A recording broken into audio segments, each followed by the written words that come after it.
Assalamualaikum, good evening and welcome back to the channel. Dear students, this is the part third of risk and return chapter. Last video के अंदर, last part के अंदर हमने जो है वो return को डिस्कस किया था, उसकी बेसिक्स को डिस्कस किया था, रिटर्न क्या होता है, उसका फॉर्मूला, उसकी कैलकुलेशन एंड एक्सपेक्टेड रिटर्न को देखा था।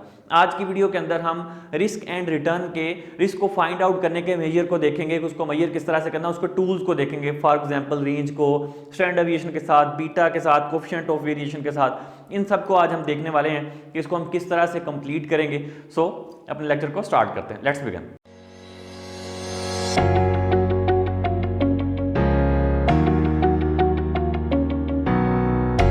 रिस्क को हम दो तरह से मेजर कर सकते हैं, risk of single assets and risk of portfolio. अब पोर्टफोलियो और सिंगल एसेट, आप किसी एक एसेट का, किसी एक सिक्योरिटी का रिस्क भी मेजर कर सकते हैं और आप पोर्टफोलियो का भी मेजर कर सकते हैं। पोर्टफोलियो कहते हैं जब आप अपने रिस्क को डाइवर्सिफाई करने के लिए डिफरेंट टाइप ऑफ सिक्योरिटीज को अपने पोर्टफोलियो में शामिल करते हैं, अपने पास रखते हैं, अपने रिस्क को मिनिमाइज करते हैं, ताकि अगर एक सिक्योरिटी लॉस पे जाती है तो दूसरी आपको प्रॉफिट दे रही हो। इसको उसमें पोर्टफोलियो होता है। आप अपने पास डिफरेंट कंपनीज के शेयर्स को रखते हैं, डिफरेंट कंपनीज के स्टॉक्स को रखते हैं, उसको हम पोर्टफोलियो कहते हैं। ठीक है, तो इसको हम बाद में डिस्कस करेंगे। इसको मैं जब स्टैंडर्ड डेफिनेशन करेंगे तो मैं आपको बता दूंगा कि पोर्टफोलियो का हम रिस्क कैसे कैलकुलेट करते हैं। अगर आपको एक से ज्यादा सिक्योरिटीज आपके हों तो रिटर्न को किस तरह से कैलकुलेट करेंगे। और रिस्क ऑफ सिंगल एसेट्स आज हम देख लेते हैं। ठीक है, पोर्टफोलियो भी इसी से मिलता है। रिस्क ऑफ सिंगल एसेट हम कितनी तरह से मेजर करेंगे। रिस्क को मेजर करने के लिए हमारे पास रेंज है, स्टैंडर्ड डेविएशन है, कोफिशिएंट ऑफ वेरिएशन है एंड बीटा है। ठीक है, कैपम भी मैं आपको कराऊंगा। बीटा एंड कैपम को मैं आपको डिटेल में एक वीडियो के अंदर करवाऊंगा। Range, standard deviation and coefficient. सबसे पहले हम डिस्कस करेंगे रेंज को और उससे पहले डिस्कस करेंगे सिनेरियो एनालिसिस को। सिनेरियो एनालिसिस क्या होता है, फिर हम रेंज की तरफ आएंगे। ठीक है, तो सिनेरियो एनालिसिस बेस आपने समझ ली। सिनेरियो कहते हैं कि आप इससे भी रिस्क को मेजर कर सकते हैं कि सिनेरियो आपको एक दे दिया जाता है, उसके अकॉर्डिंग आप उसको मेजर करते हैं। फॉर एग्जांपल आपके पास एक ऑप्टिमिस्टिक चीज है, एक है मोस्ट लाइकली और एक पेसिमिस्टिक। सपोज कर लें कि ये बिहेवियर्स हैं। ठीक है, ऑप्टिमिस्टिक का मतलब ये होता है कि आप बड़े ऑप्टिमिस्टिक हैं, पॉजिटिव हैं। आप ये चाहते हैं कि आपने जो कह दिया कि रिटर्न आपको पॉजिटिव में मिलेगा, आपको इस इन्वेस्टमेंट से रिटर्न मिलेगा ही मिलेगा, that is a very best thing. ठीक है, तो आप में पॉजिटिविटी है, आपको मिलेगा, बेस्ट है ये। मोस्ट लाइकली का मतलब क्या होता है कि वो न्यूट्रल लोग होते हैं, ना वो कहते हैं कि हाँ मिलेगा, ना वो कहते हैं कि ना नहीं मिलेगा। ठीक है, वो न्यूट्रल से पर्सन है। फिर हमारे पास है पेसिमिस्टिक। पेसिमिस्टिक का होता है कि वर्स्ट कंडीशन, यार नेगेटिव, मैं जो भी इन्वेस्टमेंट करूंगा मेरा तो नुकसान में ही जाएगा, नेगेटिव ही होगा, उसको हम क्या कहते हैं, वर्स्ट कंडीशन है, पेसिमिस्टिक है। ये हमारे पास एक सिनेरियो एनालिसिस है, इसके साथ हम अपने रिस्क को मेजर कर रहे होते हैं। Basically how to calculate the range. Range हमने किस तरह से कैलकुलेट करनी है, हमारा क्वेश्चन यहाँ पे ये है कि रेंज, सबसे पहला जो है कि रेंज को किस तरह से कैलकुलेट करेंगे। रेंज के साथ हम अपने रिस्क को मेजर कर सकते हैं। फर्स्ट ऑफ ऑल मेरे पास रेंज का एक फॉर्मूला है। रेंज का फॉर्मूला क्या है, range is equal to optimistic minus pessimistic. मतलब बेस्ट में से अपने रस्ट को निकाल देते हैं, जो बुरा है उसमें को निकाल देंगे तो आपके पास क्या बच जाएगा, रेंज बच जाएगी। इसकी मैं आपको ग्राफिकल रिप्रेजेंटेशन भी बताऊंगा कि इसको ग्राफिकली कैसे रिप्रेजेंट करते हैं और रेंज रिस्क को कैसे डिफाइन करती है, कैसे बताती है कि जी रिस्क इसमें कितने हैं। ठीक है, मेरे पास एक क्वेश्चन है, क्वेश्चन नंबर 1 है, जिसमें एसेट ए है और एसेट बी है। दो हमारे पास एसेट्स हैं और दोनों में सेम इन्वेस्टमेंट है। इनिशियल इन्वेस्टमेंट क्या है, सेम है। पेसिमिस्टिक रिटर्न कितना दे रहा है, 30%, एसेट बी का 7%। मोस्ट लाइकली में हमारे पास एसेट ए का रिटर्न है 15%, बी में है 15%। पेसिमिस्टिक के अंदर हमारे पास एसेट ए का रिटर्न है 17% और एसेट बी में है 23%। इसको आप आउटकम्स कह सकते हैं। ठीक है, ये आउटकम्स हैं। ये हमारे पास आ गया। सिनेरियो की आपको समझ आ गई कि बेस्ट वर्स्ट, इसको थोड़ा सा माइंड से हटा के अब आप रेंज की तरफ आ जाएं। ये हमारे पास है प्रोबेबिलिटी। प्रोबेबिलिटी में आपको बताता हूं, मैंने पिछली वीडियो में बताया था कि चांसेस ऑफ अकरेंस। ठीक है, कोई भी जो आपके रिटर्न है, इन्वेस्टमेंट है, उसके होने के कितने चांसेस हैं, उसको आप प्रोबेबिलिटी कहते हैं। किसी भी इवेंट के अकर होने के चांसेस को आप प्रोबेबिलिटी कहते हैं। Basically the chances that a given outcome will occur, जो आउटकम है उसके कितने चांसेस है कि वो अकर होगी। अच्छा, अब ये हमारे पास क्वेश्चन है, इस क्वेश्चन की हमने रेंज फाइंड आउट करनी है। तो रेंज का मैंने आपको फॉर्मूला बता दिया, ऑप्टिमिस्टिक माइनस पेसिमिस्टिक। अगर मैं एसेट ए की रेंज फाइंड आउट करना चाहूं तो क्या मैं कर सकता हूं, 17 मेरा ऑप्टिमिस्टिक है और पेसिमिस्टिक क्या है, 13%। मेरा फॉर्मूला रेंज का क्या है, ऑप्टिमिस्टिक माइनस पेसिमिस्टिक। तो मैंने यहाँ पे क्या किया, 17 माइनस 13 कर दिया। ये देखिए, तो मेरे पास क्या आ गया, 4 आ गया। एसेट ए की रेंज मेरे पास क्या आई, 4 आ गई। ओके, एसेट बी का, एसेट बी में भी हमारे पास ऑप्टिमिस्टिक है 23% और पेसिमिस्टिक है 7%। 23 माइनस 7 हमारे पास क्या आ गया, 15%। तो एसेट बी की रेंज क्या आ गई, हमारे पास आ गई 15। अब 2 रेंजेस हमने निकाल ली हैं। अब इसका मतलब क्या है कि रिस्क किया जाए। एक बात याद रखें कि जितनी ज़्यादा रेंज होगी उतना ज़्यादा रिस्क होगा। Greater the range greater the risk, lower the range lower the risk. ठीक है, ये बात तो कंफर्म होगी।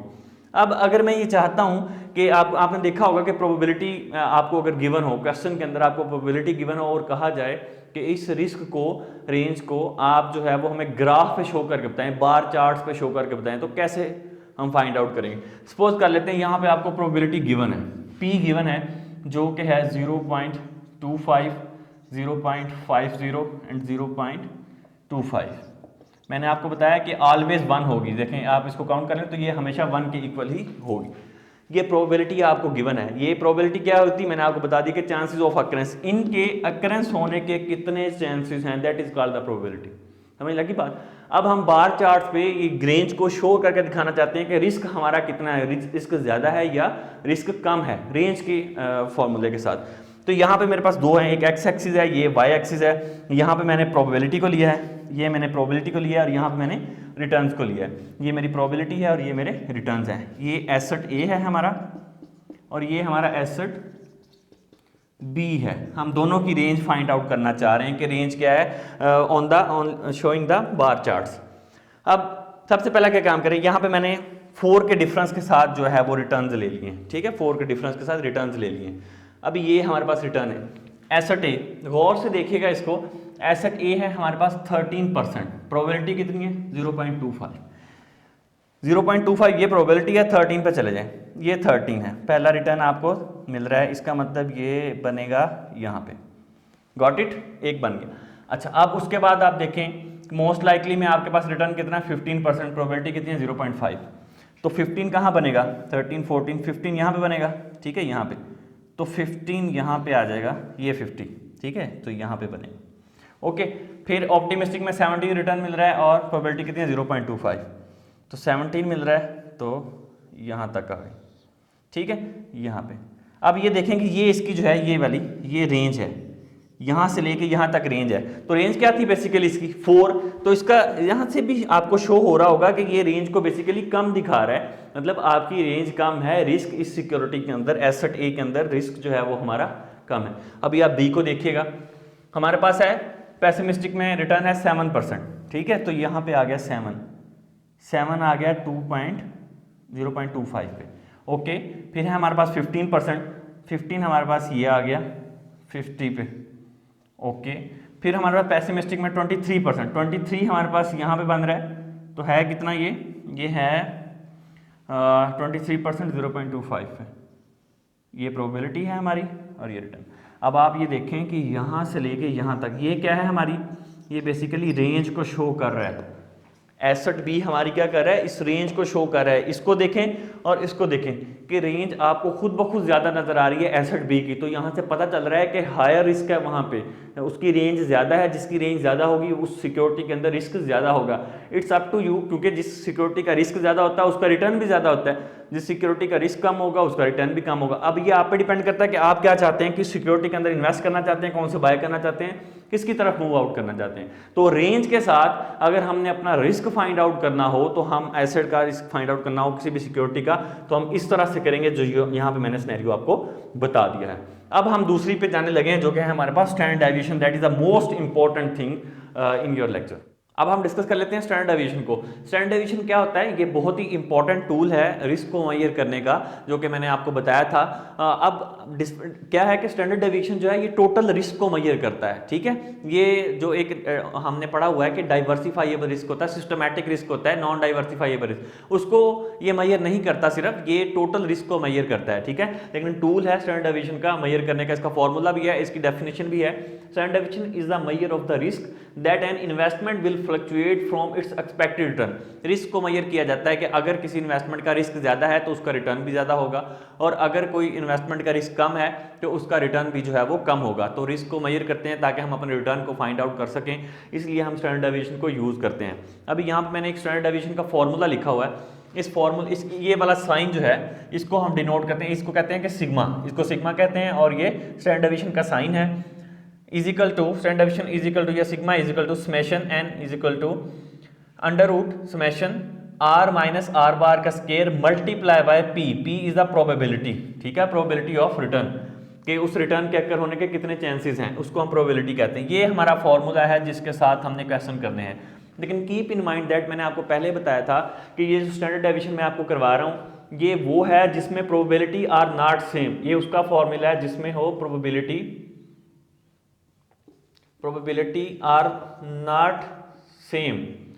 मैंने आपको बताया था हमने एक हमारे पास प्रोबेबिलिटी जिसमें सेम होगी, मतलब जिसके चांसेस ऑफ अकरेंस सब पे अप्लाई होंगे, जिसमें डिफरेंट होगी उसका ये फॉर्मूला है। अगर हमारे पास प्रोबेबिलिटी क्वेश्चन में ना गिवन हो या ये कह दी जाए कि ये सेम होगी सबके लिए, तो उसके लिए ये वाला फॉर्मूला यूज नहीं होगा, उसके लिए दूसरा फॉर्मूला है, वो मैं आपको इसके बाद करवाता हूँ, ठीक है। तो अभी आपने माइंड में रखना है कि जिसकी प्रोबेबिलिटी सेम नहीं होगी, डिफरेंट होगी आपको क्वेश्चन में, उसके लिए ये वाला फॉर्मूला यूज होगा और उसके लिए एक्सपेक्टेड। अब इसको पढ़ लेते हैं। ये स्टैंडर्ड डेविएशन का साइन है, आर का मतलब क्या है, रिटर्न, आर बार का मतलब क्या है, एक्सपेक्टेड रिटर्न। इसको मैं बहुत डिटेल के साथ आपको रिटर्न और एक्सपेक्टेड रिटर्न को पार्ट 2 में करवा चुका हूं, वो पहले सबसे पहले आपने पार्ट 2 देखना है ताकि आपको इसकी ज्यादा अंडरस्टैंडिंग हो सके, ठीक है। फिर उसके बाद है हमारे पास पी, ये पी हमारे पास है प्रोबेबिलिटी का साइन, ठीक है। तो ये बेसिकली इस फॉर्मूले को मैंने यहाँ पे एक्सप्लेन कर दिया है। इसके जो पहले वाले पार्ट्स हैं उनको देखें, डिस्क्रिप्शन में लिंक है, तभी आपको ये समझ आने वाला है। अब इसका हमने क्वेश्चन करना है, इस क्वेश्चन को देख लेते हैं। ये मेरे पास मैंने एक क्वेश्चन नोट कर लिया है, यहाँ तक क्वेश्चन है, ठीक है। ये लाइन से, ब्लू लाइन से इधर इधर हमारे पास एक क्वेश्चन है जिसमें है आउटकम 1 2 3 मैंने नाम दिए, कोई नाम भी हो सकते हैं, कोई ईयर भी हो सकते हैं, रिटर्न है और प्रोबेबिलिटी है। ये वो कंडीशन है जिसमें आपकी प्रोबेबिलिटी डिफरेंट है, देखें डिफरेंट है, और ये होती हमेशा 1 के इक्वल ही है, ठीक है। आप इसको जमा करके देख लीजिए। रिटर्न जो है, ये रिटर्न हमारा जो है गिवन है, हमें यहाँ पे रिटर्न भी गिवन है, प्रोबेबिलिटी भी डिफरेंट है, उसके लिए हम ये वाला फॉर्मूला यूज कर रहे हैं। और ऐसा भी हो सकता है आपको क्वेश्चन के अंदर कि आपको रिटर्न गिवन ना हो, तो जब रिटर्न गिवन ना होगा तो सबसे पहले आपको रिटर्न फाइंड आउट करना है, जो कि मैंने आपको बताया कि कैसे फाइंड आउट करना, वो आप लेक्चर देखेंगे तो पता चलेगा। रिटर्न आपको दिया गया है, ठीक है, प्रोबेबिलिटी भी गिवन है। अब यहाँ तक क्वेश्चन है, इसके आगे मैंने इसका सोल्यूशन किया है, कैसे किया है वो मैं आपको बताने लगा हूँ इस फॉर्मूले के अकॉर्डिंग, ठीक है। हमें देखें इस फॉर्मूले के अकॉर्डिंग क्या क्या चाहिए। हमें सबसे पहले आर चाहिए, आर हमारे पास अवेलेबल है रिटर्न, ठीक है। अगर ना होता तो हम पहले फाइंड आउट करते। आर बार किसको कहते हैं, एक्सपेक्टेड रिटर्न को, वो भी चूंकि हमने अब फाइंड आउट करना है, ठीक है। तो जब प्रोबेबिलिटी डिफरेंट होती है तो ये वाला फॉर्मूला यूज होता है, आर मल्टीप्लाई बाय पी, मतलब रिटर्न मल्टीप्लाई बाय पी को अगर मल्टीप्लाई कर दें प्रोबेबिलिटी को तो आपके पास आर बार आ जाता है। और अगर हमारे पास ये सेम हो प्रोबेबिलिटी तो उसके लिए समेशन आर, इनको जमा कर लें और इनकी तादाद पे डिवाइड कर दें 1 2 3 पे, तो इसका मतलब ये है कि वो हमारे पास क्या आ जाता है, जिसकी प्रोबेबिलिटी हमारे पास सेम होती है। तो अब डिफरेंट के लिए यही वाला फॉर्मूला यूज होता है, तो हम इसी को यूज करें। ये डिटेल से बात इसलिए बता रहा हूँ ताकि आप कंफ्यूज ना हो, ठीक है। तो ये आ गया हमारे पास, R multiply by P find out करेंगे। आर बार का फॉर्मूला क्या है, आर मल्टीप्लाई बाय पी, मैं यहाँ पे लिख भी देता हूँ, ठीक है। R bar is equal to summation R multiply by P probability, ये फॉर्मूला है जी, ठीक है, जिसमें हमारे पास प्रोबेबिलिटी डिफरेंट हो। तो यहाँ पे फॉर्मूले के अकॉर्डिंग इन दोनों को मैंने मल्टीप्लाई करता गया हूँ, ठीक है। तो ये मेरे पास आंसर आ गया। इनका समेशन करना होता है एंड पे, तो समेशन कर लिए तो मेरे पास क्या आ गया, 9 आ गया। एक रिक्वायरमेंट मेरी पूरी हो गई आर बार की, ये वाली, ठीक है। अब मुझे क्या चाहिए, आर माइनस आर बार चाहिए, तो दूसरी रिक्वायरमेंट क्या है, आर माइनस आर बार, ठीक है। तो यहाँ पे एक्स बार लिख दिया, आर बार आएगा, ठीक है। अब आर आपके पास कितना है, 5, आर बार आपके पास कितना है, 9, तो आर में से आर बार निकालना है। 5 में से 9 निकल गया, बाकी कितने बच गए, -4, 9 में से 9 निकल गया, बाकी 0, 13 में से 4 निकल गया, बाकी कितने रह गए, हमारे पास 5 रह गया, ठीक है। तो हमारे पास क्या है, 13 में से 9 निकल गया, बाकी कितने रह गए, 4, तो ये आपके पास आ गया आर माइनस आर बार। दूसरी रिक्वायरमेंट आपकी फुलफिल होगी। अच्छा, अब आपको क्या चाहिए, आर माइनस आर बार का स्क्वायर चाहिए। Same R minus R bar का स्क्वायर निकाल लेंगे। ये आपके पास आर माइनस आर बार है, इसका स्क्वायर निकाल लेंगे। स्क्वायर कैसे आएगा, इसको अंडर रूट लगाते जाएं, 4 को 4 से करेंगे तो ये माइनस का साइन खत्म हो जाएगा, 16 आ जाएगा, 0 आ जाएगा, 4 को 4 से मल्टीप्लाई करते तो आपका 16 आ गया। आर माइनस आर बार का स्क्वायर भी आपने फाइंड आउट कर लिया है, ठीक है। अब आपको लास्ट पे क्या चाहिए, आर माइनस आर बार का स्क्वायर मल्टीप्लाई बाय पी चाहिए। Okay, R minus R bar का स्क्वायर मल्टीप्लाई बाय पी, ठीक है। तो अब आपने क्या करना है, ये आपके पास आर माइनस आर बार का स्क्वायर है मल्टीप्लाई बाय पी, पी मतलब प्रोबेबिलिटी, इसको और इसको आपने मल्टीप्लाई करते जाना। 16 multiply by 0.25 4, 0 multiply by 0.50 0, 16 multiply by 0.25 4 आ गया, ठीक है, तो ये भी आ गया। अब क्या है एंड पे, समेशन है, इन सब का समेशन है, ठीक है, इनको हमने जमा कर लेना है, तो हमारे पास समेशन आ जाएगा, कितना आ रहा है 4 और 4 8 आ रहा है, ठीक हो गया। अब हमारे पास क्या, अभी हमारे पास उनका ये समेशन आ चुका है, समेशन टोटल का कितना आया 8, तो 8 के ऊपर अंडर रूट है, तो अंडर रूट को जब आप कैलकुलेटर की मदद से यूज़ करोगे तो आपके पास वैल्यू क्या आएगी 2.83। ये 2.83 क्या है, आपका स्टैंडर्ड डेविएशन है, ठीक है। तो अब जितना ज़्यादा स्टैंडर्ड डेविएशन होगा उतना ज़्यादा उस एसेट्स के अंदर रिस्क होगा, जितना ज़्यादा जितना कम स्टैंडर्ड डेविएशन होगा उतना रिस्क कम होगा, जितना ज़्यादा होगा उतना रिस्क आपका ज्यादा होगा। अब ये तो मैंने आपको फाइंड आउट करके बताया risk of a single asset, चूंकि हम कर रहे हैं एक एसेट का हमने ये फाइंड आउट किया है। अगर पोर्टफोलियो का आएगा तो उसको मैं सिनेरियो आपको अगले में बताता हूं, अभी आप यही इसको यहां तक कंटिन्यू करें, ठीक है। थर्ड चीज मैंने आपको बताई थी coefficient of variance. Coefficient of variance कैसे फाइंड आउट करते हैं, जब आप स्टैंडर्ड डेविएशन निकाल लेते हैं उसको एक्सपेक्टेड रिटर्न पे डिवाइड कर दीजिए, ये फॉर्मूला है कोएफिशिएंट ऑफ वेरिएशन निकालने का, ठीक है। अगर आपको दो चीजें दी गई हो, स्टैंडर्ड डेविएशन दिया गया हो और are bar required expected rate of return दिया गया हो, तो आप उसको डिवाइड करके, जैसे कि 2.83 स्टैंडर्ड डेविएशन है, आर बार आपके पास कितना है 9, ठीक है, तो आप इसको डिवाइड करेंगे तो आपके पास 0.31 आपके पास क्या आ जाएगा, कोएफिशिएंट ऑफ वेरिएंस आ जाएगा। सिंपल मेथड है इसको फाइंड आउट करने का, ठीक है। अगर वो कहता है आपको कोएफिशिएंट ऑफ वेरिएंस निकालो और आप कंफ्यूज हो जाते हैं कि यार ये तो दिया ही नहीं गया, तो इसका मतलब ये है कि वो पहले आपको स्टैंडर्ड डेविएशन डिमांड कर रहा है। आप स्टैंडर्ड डेविएशन फाइंड आउट करोगे, स्टैंडर्ड डेविएशन निकलेगा, उसमें आपका आर बार भी निकल आएगा, फिर आप यहाँ पे पहुंच जाओगे। अगर सिंपल आपको कुछ वैल्यूज दे दे, बिगिनिंग वैल्यू, एंडिंग वैल्यू और डिविडेंड दे दे, उसके साथ सबसे पहले आपने आर फाइंड आउट करना है, आर फाइंड आउट करने के बाद आपने आर बार फाइंड आउट करना है, फिर ये वाला आपका सारा फाइंड आउट होगा, फिर आपके पास ये यहाँ तक आप पहुंचोगे। तो सिंपल वैल्यू है, मैंने आपको बता दी, standard deviation divide by expected rate of return, आपके पास वेरिएंस आ जाएगा। आप इसको इस तरह से निकाल सकते हैं। अब ये चीजें हमने कर ली। अब इसके बाद जो है वो हम ये देखते हैं कि अगर आपको क्वेश्चन इस तरह का आ जाए जिसमें आर आपको गिवन ना हो, और सबसे पहले आपने आर फाइंड आउट करना हो, ठीक है, और उसके बाद आपने क्या, आपकी जो प्रोबेबिलिटी है ये भी डिफरेंट ना हो, ये भी सेम हो, तो आप कैसे सॉल्व करेंगे।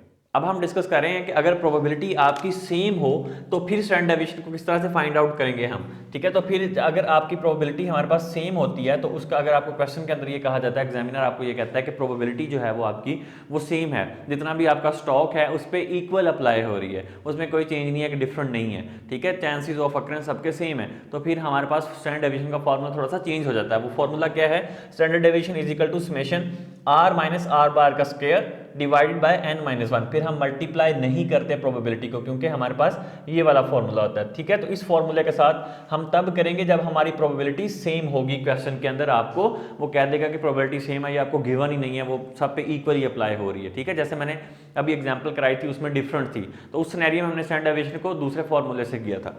तो अभी और एक्स बार का जो फॉर्मूला, एक्स बार किसको कहते हैं, एक्सपेक्टेड रिटर्न को, उसका फॉर्मूला क्या है, समेशन आर ओवर n। ये उस सूरत में है जब हमारे पास प्रोबेबिलिटी सेम होगी, तो इनके ये वाले फॉर्मूले होंगे, और अगर डिफरेंट होगी तो उस सिनेरियो में दोनों के फॉर्मूले क्या थे, r मल्टीप्लाई बाय p था, ठीक है। तो ये वो डिफरेंट थे। अभी हम इसके साथ क्वेश्चन को जो सॉल्व कर रहे हैं, और क्वेश्चन भी थोड़ा सा डिफरेंट है।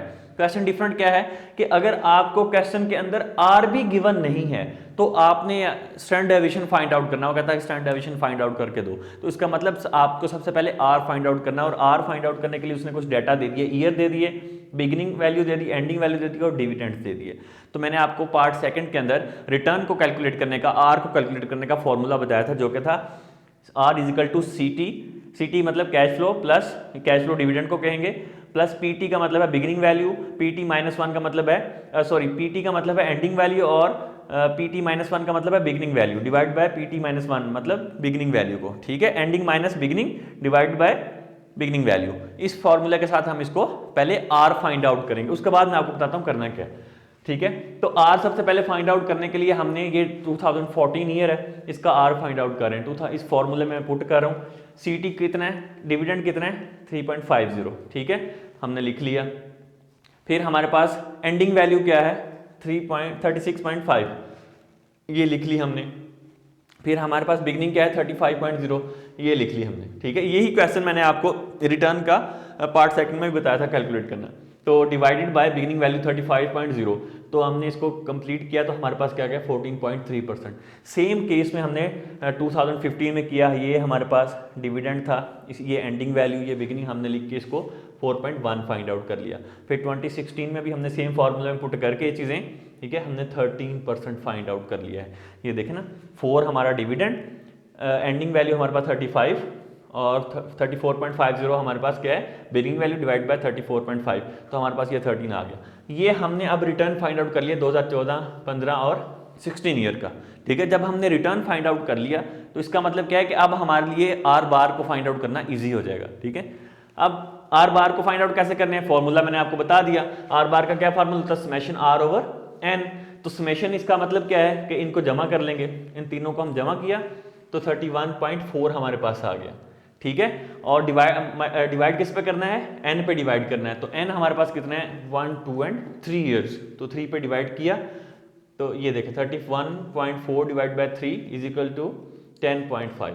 एक्सपेक्टेड रिटर्न या फिर आर बार हमारे पास कितना आ गया 10.5। यहां तक प्रोसेस हमारा कंप्लीट हो गया। अब हमने आर भी फाइंड आउट कर लिया है और आर बार भी फाइंड आउट कर लिया है, ठीक है। अगर आपको क्वेश्चन में आर भी नहीं गिवन तो आपने ऐसे फाइंड आउट करना है और आर बार भी आपने ऐसे फाइंड आउट करना है। ये मैंने आपको ये वाला फॉर्मूला इसलिए यूज किया क्योंकि प्रोबेबिलिटी सेम नहीं है, उसके लिए हम ये वाला फॉर्मूला यूज कर रहे हैं, ठीक है। अगर आपकी प्रोबेबिलिटी, अगर सपोज कर लेते हैं ये सिनेरियो ना होता, ये डाटा आपको आर गिवन होता, ठीक है, और प्रोबेबिलिटी सेम ना होती, तो फिर आपने क्या करना था, आर को प्लस करके ये वाला फार्मूला लगा के एक्सपेक्टेड रेट निकालना था, उसके बाद यहां से प्रोसेस को स्टार्ट कर देना, फिर ये नहीं होना था, ठीक है। अभी हमने आर भी इसमें फाइंड आउट किया, तो दोनों केसेस में मैंने आपको समझा दिया। अब आर बार हमारे पास आ गया। अब ये फॉर्मूला है हमारे पास, standard deviation summation R minus R bar का square, R minus R bar. R हमारे पास कितना है 14.3, आर बार कितना है 10.5, तो 14.3 माइनस 10.5 का स्क्वायर ले लिया मैंने। अगला हमारे पास क्या है 4.1 माइनस 10.5 का स्क्वायर, फिर हमारे पास थर्ड में 13 माइनस 10.5 का स्क्वायर। मैंने यहीं पे इकट्ठा कर दिया। आप चाहें तो आर इसको अलग पहले सॉल्व कर लें, ठीक है, R minus R bar find out कर लें, ठीक है, और इसी तरह से फिर उनको इनके जो आंसर्स हैं उसको प्लस कर दें। तो मैंने इसी के अंदर ही लिख लिया है ताकि आसानी से समझ आ सके। जो भी रिटर्न हो आपके पास, रिटर्न माइनस आर बार है, तो ये रिटर्न था, आर बार को आपने माइनस कर दिया, साथ उसका स्क्वायर लगा दिया, जैसे ये फॉर्मूले में दिया गया है उसी तरह फॉर्मूले में जितने भी, अगर 5 और भी होते तो वो भी साथ लिखे जाते, हमने लिख लिए। डिवाइड किस पे करेंगे, n minus 1, n total years कितने हैं 3 माइनस 1, ठीक है, 3 माइनस 1, ठीक है, तो हमारे पास कितने ईयर्स आ जाएंगे 2 बन जाएंगे बाद में। उसके बाद स्टैंडर्ड डेविएशन, आप इसको माइनस किया, माइनस करने के बाद इसका स्क्वायर ले लिया, तो क्या वैल्यू आई 14.44, प्लस माइनस किया स्क्वायर लिया 40.96 आ गई, फिर 13 माइनस 10.5 का स्क्वायर ले लिया तो हमारे पास वैल्यू आ गई 66.25, ठीक है।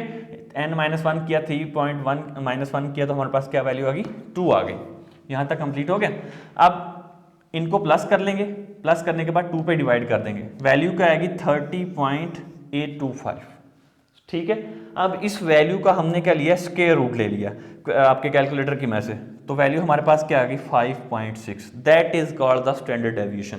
इसका स्टैंडर्ड डेविएशन कितना आया 5.6 है। मैं फिर रिपीट कर रहा हूं, आपने सबसे पहले आर फाइंड आउट किया है, आर फाइंड आउट करने के बाद आर बार का फॉर्मूला ये वाला लगा के आपने आर बार फाइंड आउट किया, फिर आपने इस फॉर्मूले को आर माइनस आर बार को आपने यहाँ पे लिखते गए, उसका स्क्वायर लगाते गए, आपके पास वैल्यूज आ गई, ये वैल्यूज आई, आपने इसको डिवाइड कर दिया, आपके पास स्टैंडर्ड डेविएशन आ गया।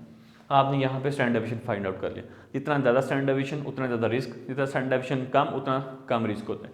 एक बात फिर, अगर coefficient of variation find out करना हो तो सेम फॉर्मूला है, standard deviation divide by X bar. X bar मतलब एक्सपेक्टेड रेट ऑफ रिटर्न।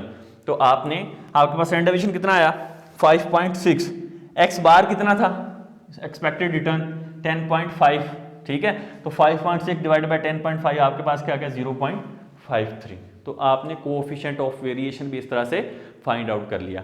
अभी मैंने आपको क्या क्या बताया है, मैंने आपको सिंगल एसेट्स के साथ रेंज, सिनेरियो एनालिसिस, रेंज बता दिया, स्टैंडर्ड डेविएशन बता दिया दोनों तरह से, और कोएफिशिएंट ऑफ वेरिएशन भी बता दिया, ठीक है। ये आज का जो लेक्चर है यहीं पे कंप्लीट हो रहा है, वीडियो बहुत ज़्यादा लंबी हो रही है इसलिए हम इसको यहाँ पे कंप्लीट कर रहे हैं। नेक्स्ट पार्ट के अंदर जो कि पार्ट 4 होगा उसके अंदर मैंने आपको 2 सिनेरियो बताए थे, एक सिंगल एसेट के साथ और एक पोर्टफोलियो के साथ। नेक्स्ट में मैं आपको पोर्टफोलियो के साथ स्टैंडर्ड डेविएशन को फाइंड आउट करना बताऊंगा कि अगर पोर्टफोलियो का हो तो उसका रिटर्न हम किस तरह से फाइंड आउट करते हैं, वो करेंगे। उसके बाद बीटा और कैप हम एक ही लेक्चर में कवर करेंगे। और अगर आपको वीडियो अच्छी लगी है तो प्लीज़ इसमें कमेंट लाजमी किया करें और हमें बताया करें कि आपको वीडियो अच्छी लगी है और आप इसको लाइक करें और आपको समझ आ रही है। Thank you so much for watching this video.